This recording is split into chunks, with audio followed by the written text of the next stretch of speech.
Being homeless was kind of scary because, like, I kind of felt left out because none of my friends were homeless. I think some people think homeless is like you're poor, you beg people for money, and actually you just like, you don't wash, you don't live in a house, you're just poor and no one likes you or anything. But now I just learned that being homeless is like, it's all right, it's not scary or anything, and it doesn't mean any of those things I said. It's just you can't find a house again.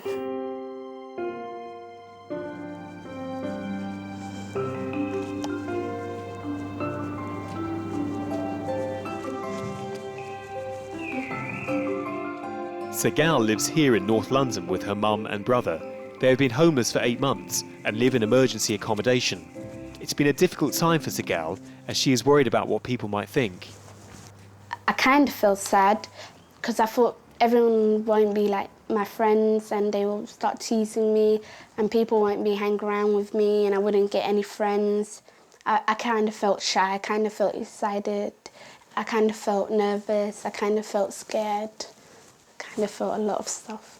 Sagal moved to the UK from Somalia 8 years ago. They became homeless last year after they visited Sagal's dying grandmother in Germany. When they returned to the UK, their house had been rented out to somebody else. I'm kind of like new to being homeless and I just feel like I'm not homeless at all. And I kind of think that I'm just like other people and being homeless doesn't really mean anything. It's just you can't find a house basically. Sagal lives in a strong Muslim community in London. Her faith has been a real strength to her in these tough times. People sometimes tell me in my religion anything can happen and so it's up to people or it's up to God to make these stuff happen. Sometimes I pray and beg God to one day give us a real home and not to be homeless and everything can be all right. It's been quite an eventful time for Sagal, and the future is far from stable. They have already moved twice and could be told to move again at any time, but she has a mature outlook on her situation.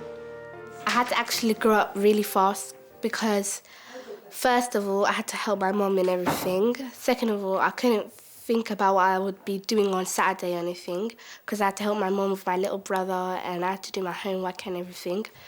Third of all, I didn't really care about any money or any clothes or anything. I'd just buy clothes when my mum actually gets money and I just help my mum in the house, cleaning and actually like helping my little brother read, learn his ABCs and stuff. أنا كوفي مع إيدي. آخر سؤال بس آخر لكن ما باني فدوان فيرنا. Sagal also has to help mum with her English when she reads. I help my mum learn language because like I sometimes try to teach her stuff and try to help her read and if she's watching a movie I translate it to her in Somali and I help my mum with her eyesight because she can't really see far really. And when we're going shopping, I just help her. I tell her when it's the best before date is, and I help her look for the stuff she needs. Sagal has a lot of responsibility for a 13-year-old. She has not told anyone that she's homeless, apart from one close friend at school and her cousin, Samira. When I became homeless, I knew. The first thing that came into my mind was go to Samira and go tell her, she will solve your problem. Then I went to tell her and she actually did solve my problem. She said, this will be getting over with. It doesn't matter, just stay focused and it will be being over with soon. They are close friends and Samira tries to advise and support Sagal. There is always a concern that she might get bullied for being homeless. If people found out, I don't think her friends would do that to her because her friends would stick up for her. So she's got good friends, yeah? Yeah. Samira helps Sagal with some of her responsibilities at home. Mum cannot speak fluent English, so she has sent the girls out on a shopping trip. Me and my cousin were going to the shops to buy lettuce, carrots and mozzarella, and if we can find a French bread.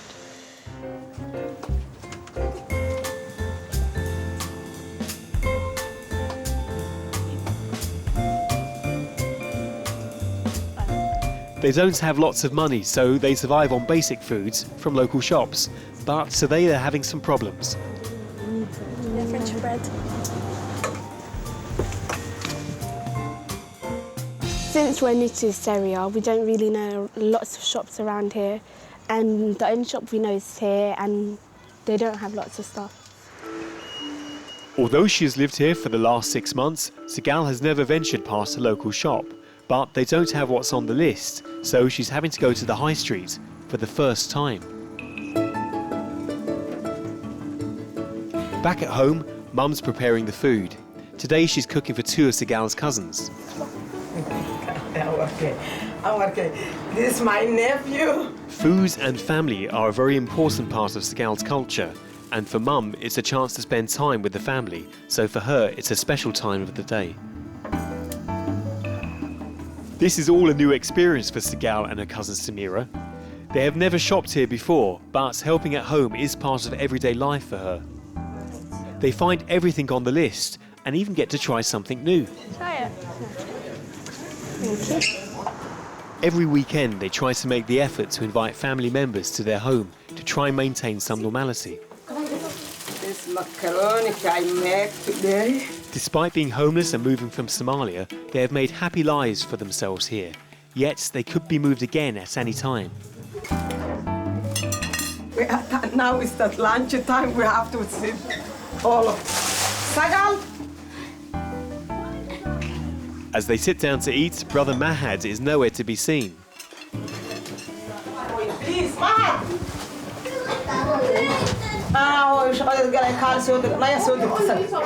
When he finally surfaces, he's his usual lively self. We always know when your little brother's around, don't we? Yeah. He's very small, but I mean he's... Very not quiet. He's not quiet. But he's good fun though, isn't he? No. Isn't he? He seems like a real sort of fun person to have around.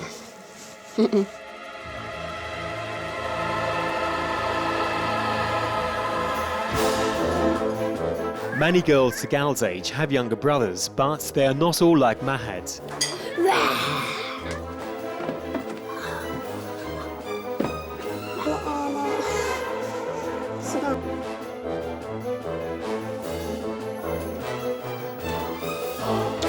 At school he is well behaved, but at home he tests the limits of Sagal's patience.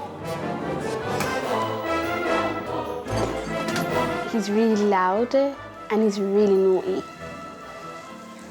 Do you think he's allowed to get away with more because he's younger? Yeah. What job do you imagine your brother getting when he's grown up? I think a wrestler because he's really active. He jumps about a lot and he jumps from like high places and stuff. If my mum has friends around, he gets worse. He like rips stuff off. Like today when my cousins came over, he ripped my wallpaper and he just jumps about when he sees more people, and when my mum tries to watch something, he yells about, he screams. He's really strong and he hits me really hard when he tries to hit me.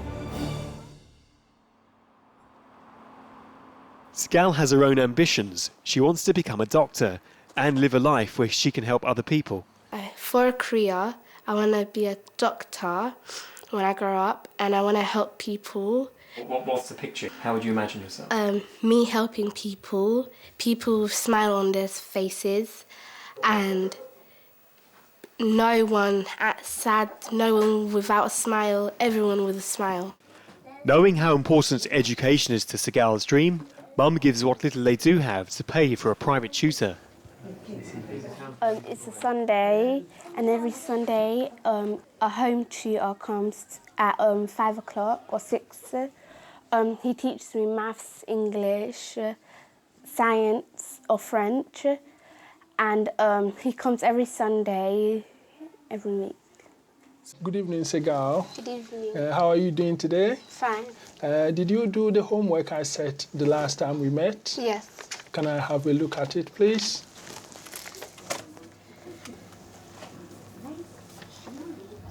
I think that is a very great improvement on last week's work. I kind of, sometimes I don't mind, but sometimes I kind of get tired and I think, oh, why today, why today? He's a nice teacher, Yeah. He pushes really hard for me to learn and he's quite a nice guy. Mum is determined that homelessness should not affect her daughter in the future. Do you think when you're grown up and you have your own family, would you worry about being homeless? Yeah. Because when I have my own family, it's just like, oh, you know, what should I do? I don't know what to eat. I'll just be worrying a lot. I'll probably get kind of stressed. So even now the thought of having that future ahead of you is quite a worry, isn't it? Tell me about that. How much of a worry is it? I got 50% of worries because I kind of, in a 50%, I kind of feel it doesn't matter, nothing will happen. And then other 50%, I feel like, oh, what if you become homeless again when you're older? What am I going to eat? What am I going to feed my children? What am I going to do? How am I going to suffer? And how am I going to survive?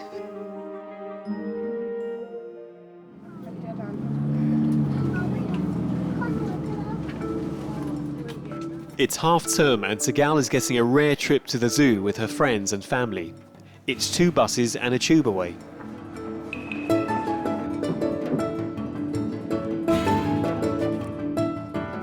Mum and brother Mahad are along for the journey too. She is eager to get to see her friends, but her first thoughts are always with her brother and mum. They are a close family and have been through a lot together. I feel quite good. She is looking forward to a fun day, but Sagal still has not decided whether she's going to tell all of her friends that she is homeless. They're kind once you get to know them, and they're kind of really nice. You can trust them. I only told Amina about my life, but then I couldn't tell the others because I just didn't really get to know them well. So do you feel a bit more confident that you know them better now? Yeah, but then I didn't tell them because me and Amina knew each other since primary, and I kind of can trust her really well. But I can't trust them because I just learned some of them in secondary school. So would you feel a bit happy about telling your friends today now you meet them at the zoo? No. I don't feel really confident, and I didn't really get to know one of them really well, and I'll tell her once I get to really know her. Sagal is hoping that this will be an opportunity to get to know her friends a bit better, but whatever happens, her homeless secret is not going to spoil today's fun. What the heck am I doing? I just took a picture of nothing. What? With so much to see, the girls are putting a plan together. They don't want to miss anything. Where's the gorillas? There, look, Gorilla Kingdom.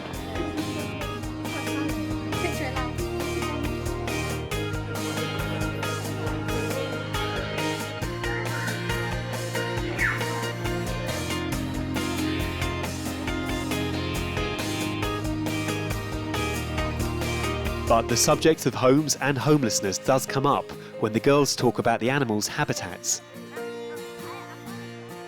What do you all think about the animals having their own houses? If they were all cooped into one big place, some of that, they would attack each other. There's some wild animals that would eat other animals. Also, animals do have rights to live where they want, and they should get freedom. They should live in the wild and go anywhere they want to go. In some ways, I think a zoo is good because all the animals would kind of attack each other and they would hunt each other, and then animals would be extincting. But then in some way, it's not really good, because the animals are not in their real habitat. So what do you think would be worse at being homeless, a person or an animal? I think a animal, because animals, they don't have anyone to help them. They have to always suffer. They always have to run around. Their kids are going to be suffering. They don't have no food. So what kind of animal would it be best to be if you were homeless? A lion, because lions are like king of the jungle, and all the animals are kind of scared of them. Like, it kind of kills the animals to eat and they'll have food, but then the other animals are kind of like scared of the lion. Being at the zoo has made Mahad more excitable. Sagal and her friends are the focus of his attention. Luckily, Mum comes to the rescue and takes him to see the giraffes. The girls wonder what Mahad might like to be in the animal kingdom. If he was one of the animals here, he'd be one of the really, not dangerous animals, but one of the really dangerous to humans animals, because he likes to run around everywhere, and then if you're standing and you can't see him, he could come from behind you and like jump on you or something and really scare you. I think everyone will be coming to zoo just to see him because he's like funny and he's really energetic. I think he'll be a tiger because he's kind of like aggressive and he has like really long nails and he kind of scratches. He likes to fight a lot, so he'll rather be like a gorilla and tiger, and he likes to run around a lot. Mahad returns and the girls are in his sights. Just take it out. Sagal finds common ground with her friends on the subject of younger brothers. So how many of you guys have younger brothers? Oh, right. So everyone has younger brothers. And do you have similar experiences with your brothers? Yeah, a lot. Sagal has had a great day at the zoo with her friends, and it's given her a chance to forget about being homeless. Where are we going to go next? Yeah, if I think about it like every day, every minute, I'll just kind of get like stressful. I'll kind of like worry more. I might say, oh, I don't want to be this. And it'll just kind of like get my mind like kind of frustrated. But then if I don't really think about it, I appreciate it. And it's just kind of like what happened to my life and like how my life became. And it's just kind of like my life story.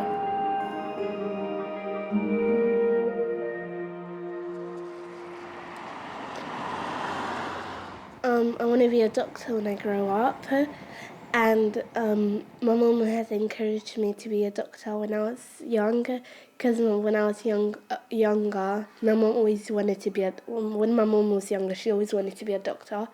So I just felt like when I was young to carry on my mum's dreams for her, so I can be a doctor for her, and I really wanted to be a doctor so I can help people.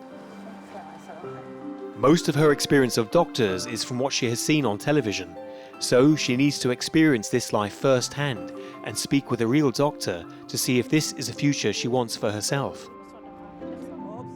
But if the reality does not meet her expectations, her lifetime dream may end in a few hours' time. Are you a bit anxious about today, a bit nervous? Yeah, kind of. I'm nervous about if I don't like want to become a doctor anymore, and I'm happy because it might kind of like encourage me to be a doctor. Because you have to be a doctor every day once you start it, and then patients might be kind of like really angry at you. They might kind of like hate you. Then you kind of like think, I don't want to be this job I don't want to do this job anymore. But if they're kind of like happy for what you do for them, and like they try hard, like even if they're angry at you, to like keep their anger to themselves, then you want to come back to the job every day. As one of London's busiest hospitals, the Whittington treats nearly 300,000 patients every year. And Sagal's brother Mahad was born here just 3 years ago. Why do you want to become a doctor? Because since I was younger, I really wanted to become a doctor, and I really wanted to save people, and like people kind of like call me their hero, saving them and make people happy. That's good. What about you also feeling happy? Yeah, I would feel happy once I like kind of like make patients happy, and once I make them feel well. Yes, that is very important. If you feel better, if other people are better, then of course you want to be a doctor because you can do a lot to help them. So there are many different types of doctors, and you will have the opportunity to choose later on. But the most important thing is first to decide whether you want to become a doctor, you want to help people, and if making people better and fitter is what you want to do, Dr. Sufi is a consultant surgeon, and Sagal has lots of questions for him. Yes, Sagal, you've got many questions, have you? I was wanted to ask you, did you have to do a lot of training when you first became a doctor? You do have to do a bit of training. It's not a lot, but yes, you have to work hard for a few years. Were you scared of blood? Everyone is scared of blood if there's a lot of it, but we learn to deal with it, and most doctors are comfortable dealing with blood. I will take you around and show you different parts of the hospital, and where we treat our patients on the ward, in the clinic. And if you want to go and see places like the intensive care unit, I can take you there, where our sickest patients are cared for. So our patients wait in places like this. It's a waiting area. They wait to see the doctors over here. Sagal? Sagal is getting a full access all areas tour of the hospital, from the wards where the patients rest to the technical equipment rooms. There is a lot to see, and Sagal and her mum can expect to walk over a mile during this tour. Put some gel on our hands. Why don't you guys wear long white coats anymore? Because it is easier to keep other clothes clean rather than the white coats, and also our patients who are young, the children, they prefer not to see us in white coats. So this is a ward where we treat our patients. Their blood's taken here and their wounds dressed over here. These boards tell us the patients that are on the ward. The patient records are kept in notes like this, though we are trying to put them all on computer in the future. Okay. This is the X-ray department. We're just going to go in there. In the X-ray room, Sagal gets a rare look at some of the machines in the hospital that have cost millions of pounds, and even gets a chance to wear the lead-lined protective clothing. Try this on and see. Quite heavy, isn't it? X-rays can't get to this. You just tie them in the back.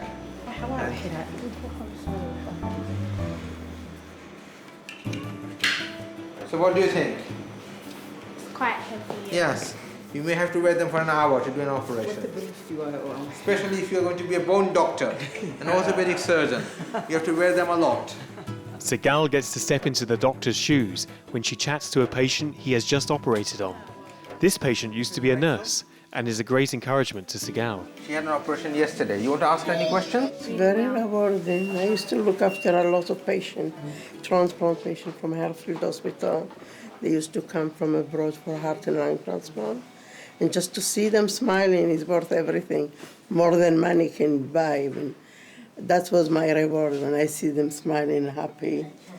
And I've done a lot of this for 28 years. This experience gives her a confidence boost. She reveals her homeless secret to a total stranger. I'm taking part in a homeless project, and because I'm homeless and You want to be a doctor? You study? Yeah, I want to be a doctor when I'm older, because I want to make people happy and can be their hero, make them. Thank you. Meeting real-life patients has made Sagal think like a potential doctor. How many nights does it take a patient to stay here? We like to keep our patients as few days in hospital as possible. In the old days, we used to keep them for long, but nowadays we like to send them home as soon as possible. The tour showed Sagal the reality of working in a hospital, but she is still not sure if someone from a homeless background could become a doctor. What would you say, for a young person like me that really wants to become a doctor and they can't become a doctor? Why would you think that they can't become a doctor?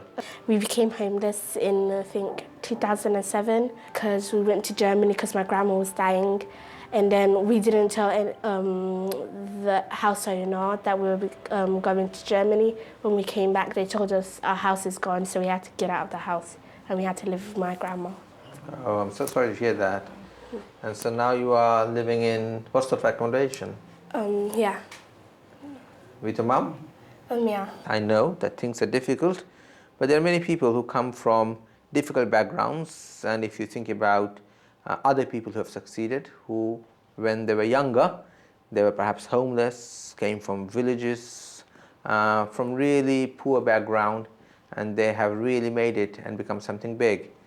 So it is possible. You must believe in yourself that you can do it.